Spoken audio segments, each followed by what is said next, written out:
patient, easy to get along with, polite. Not the words most often used to describe a teenager, but Alistair Hoy was a different kind of boy. He always stood up for the underdog. He had a great sense of adventure. Thoughtful, quietly competitive, curious, Alistair is 14 years old. It's an age he will stay for always and forever.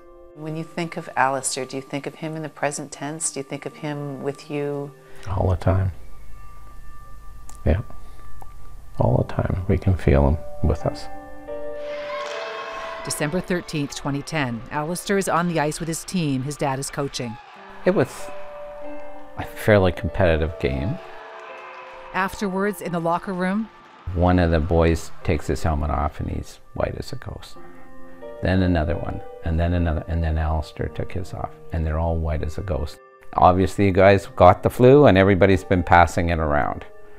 And yes, 3/4 of them did have the flu. Alistair didn't.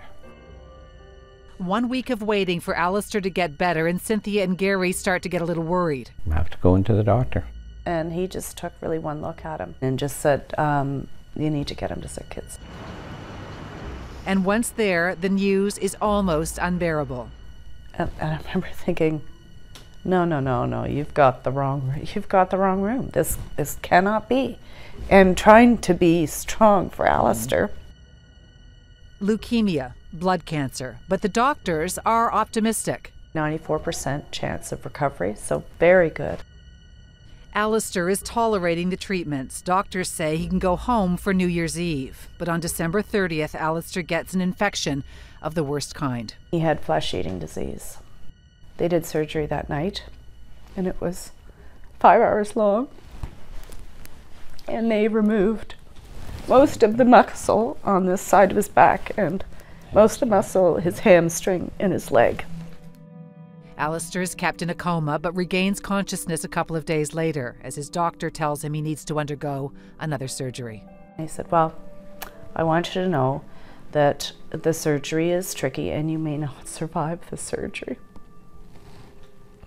Do you understand? And he said, yes. They took him off down the hallway and he sort of moved and he went to me, thumbs up, Dad, I'm okay. But he wasn't. After the surgery, Alistair's body starts shutting down. His heart medication is filling his lungs and killing his lungs, and his lung medication is killing his heart. Big Brother Spencer, Gary, and Cynthia are joined by their minister as the life support machine is switched off. And we let him go. And that was 17 days after he had gone into the hospital. And so it all happened very quickly. In that 17-day battle for life, Alistair Hoy had 162 units of other people's blood transfused into his body. Can't imagine if they had ever said, I'm sorry, there's no blood.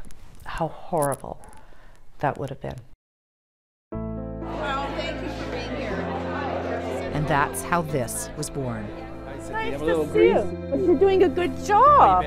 Project 162 Pay It Forward, one of the largest community blood drives in the city of Toronto, now in its 3rd year. It's shown us what community is about, and it's carried us through. And here is the incredible mathematics of life. 516 units of blood have been donated in Alistair's name. Canadian Blood Services says each unit can save up to 3 lives. So one death, Alistair's, has ended up saving as many as 1,548 lives. This year was special because Alistair would have been 17, which is the year that you have to be to donate blood. And so this is the first year that many of Alistair's friends could donate. You see all of the boys, and now they're all tall. Heartbreaking that Alistair wasn't there. He's always 14. Yeah. He's always 14 and they're growing up. And he's not, yeah. And he's not.